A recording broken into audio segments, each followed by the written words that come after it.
여러분 안녕하세요, 농장입니다. 오늘은 월세에 대한 얘기 좀 해보고 싶어서 영상을 켰습니다. 시청하시기 전에 구독하기, 좋아요, 멤버십까지 부탁드리겠습니다. 월세 늘고 가격도 올라 빨라지는 월세 시대.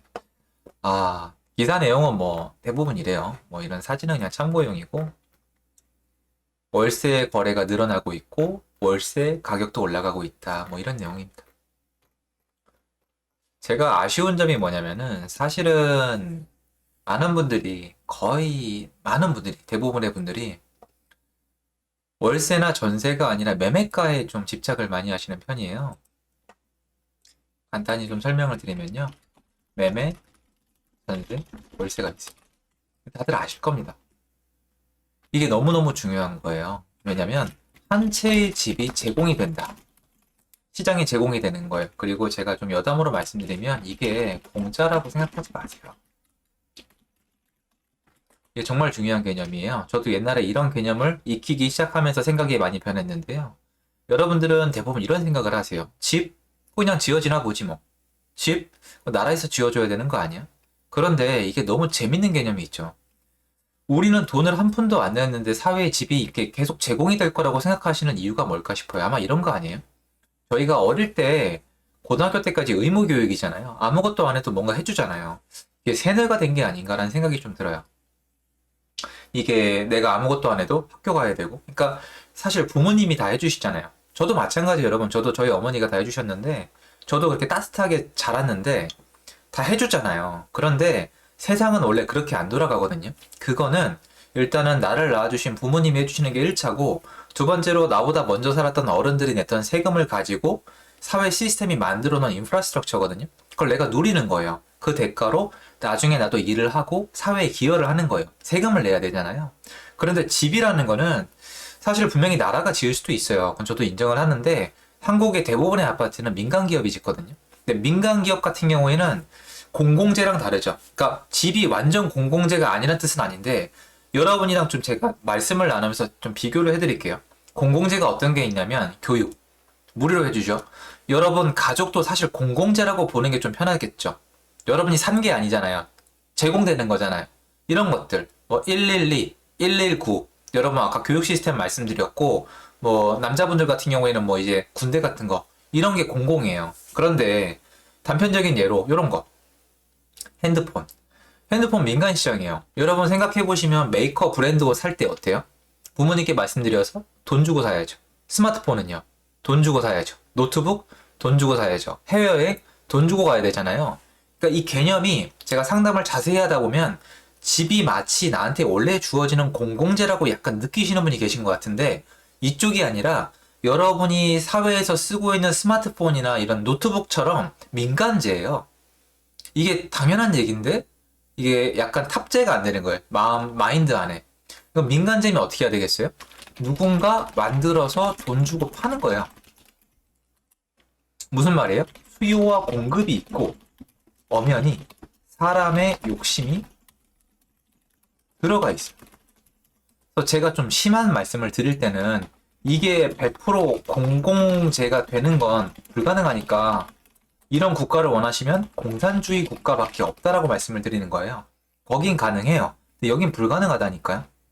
그러면 민간에서 돈 들여서 집을 주면 이 집이 비어있는 집이 한계가 되는 거죠. 그럼 이 집은 어떻게 되느냐? 어떤 누군가 분양을 받아서 소유자가 생겨요. 소유자가 생겨요. 그리고 나서 두 번째 단계가 있어요. 소유자가 직접 거주하는 거. 이게 매매. 소유자가 샀으니까 내가 산다. 매매. 아니면 소유자가 전세를 놓거나 월세를 놓는다는 거예요. 이건 다르죠.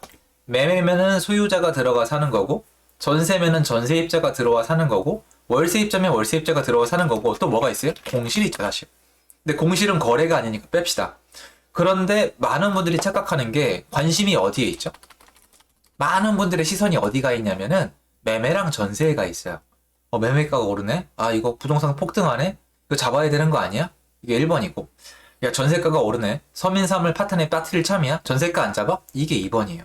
근데 여러분 여태까지 아파트 월세가 너무 비싸요. 문제 있어요. 아니면 사람들이 아파트를 비워놔요. 왜 저렇게 비워놓게 합니까? 라고 따진 적 있으세요? 없죠. 월세와 공실에 대한 뉴스가 가장 적어요. 그런데 사실 거꾸로 얘기해서 사회적으로 가장 큰 문제가 될 수 있는 건 월세와 공실이에요. 자, 매매가가 오른대요. 그러면 내 형편에 맞춰서 이렇게 얘기하면 이상한 것 저도 아는데 내 형편에 맞춰서 더 싼 집 사면 돼요. 맞죠?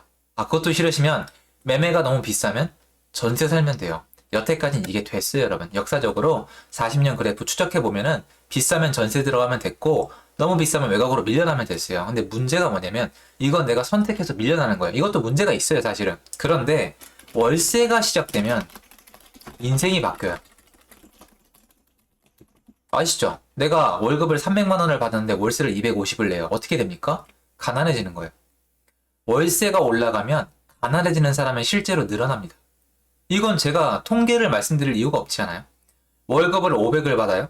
그런데 100만 원이 월세로 나가는 사람과 500만 원을 월급을 받았는데 400만 원이 월세로 나가는 사람의 삶의 질이 같아요? 두 번째 사람은 뭐예요? 4, 500을 쓸 수 있는 400만 원 이상 쓸 수 있는 사람이고 두 번째 사람은 100만 원을 써야 돼요. 완전 다른 사람이 되는 거예요. 여러분 월급이랑 상관이 없어요. 그리고 공실은 뭐예요? 공실은 뭐냐면 사회적으로 집이 있는데 누군가 들어가서 멀쩡히 살 수 있는 집인데 이 집을 놀리는 거예요. 사회적 중요한 재화 낭비란 말이에요. 이게 쌓이고 쌓이면 어떻게 돼요? 집값에 어떤 이상한 변화도 나타날 수도 있고 사회적으로 할렘가가 나타날 수도 있고 여러 가지 기이현상이 나타날 수가 있어요. 버려지는 거예요, 집이. 이거 안 좋잖아요. 이 두 가지가 제일 큰 문제인데 뉴스에서 다루는 빈도가 제일 낮아요. 그래서 가끔 이런 게 나옵니다. 이런 게.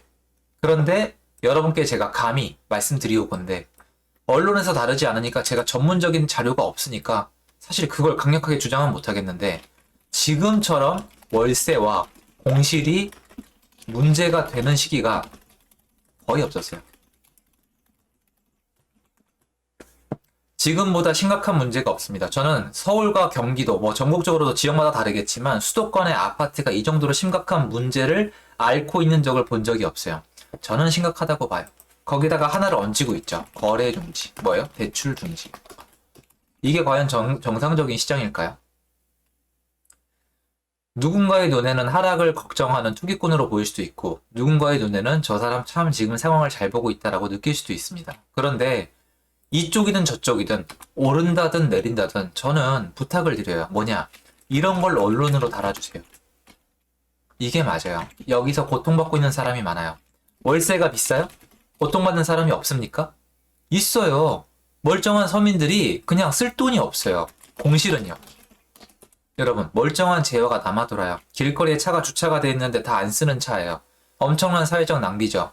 공실이 많아지면 또 어떻게 됩니까? 집값도 올라요. 공급해봤자 소용이 없어지니까. 안 좋잖아요. 대출 중률은요. 이건 여러분이 잘 모르시겠지만 고통받는 분들이 많아요.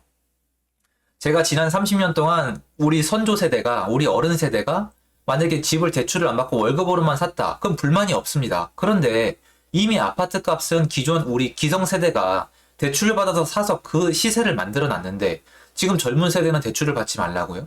이게 공평해요? 신용사회 시스템에서 화폐와 신용 중에서 신용을 포기하라고요? 이거 비정상이죠, 여러분, 이거는. 왜 거기다가 뭐 가계대출 이런 핑계가 붙는데요? 가계대출이 문제가 있으면 국가부채도 스탑을 시켜야 될 거 아닙니까? 이거 경제 쪽 잘 아시는 분들은 댓글 좀 달아주세요. 제 말이 그렇게 틀린 건지. 그래서 저는 부탁드리오건데 지금 주택시장에 문제 많아요. 많이 오른 거 저도 알아요. 그럼 문제 있으면 다뤄주세요. 폭등했다, 너무 비싸다, 내려가야 된다. 다 좋아요. 전세도 너무 비싸졌다. 다 좋아요. 그런데 이것도 좀 다뤄주세요. 많이 좀. 월세가 너무 비싸다. 공실이 늘어나고 있다. 아니면 대출 중지 때문에 선량한 사람들이 집을 사야 되는데 못 사고 있다. 외곽으로 밀려나고 있다는 건 왜 안 다뤄주세요? 그냥 사람들이 예민하게 반응하는 매매가의 변동 아니면은 뭐 예를 들어서 전세가의 변동만 중요합니까?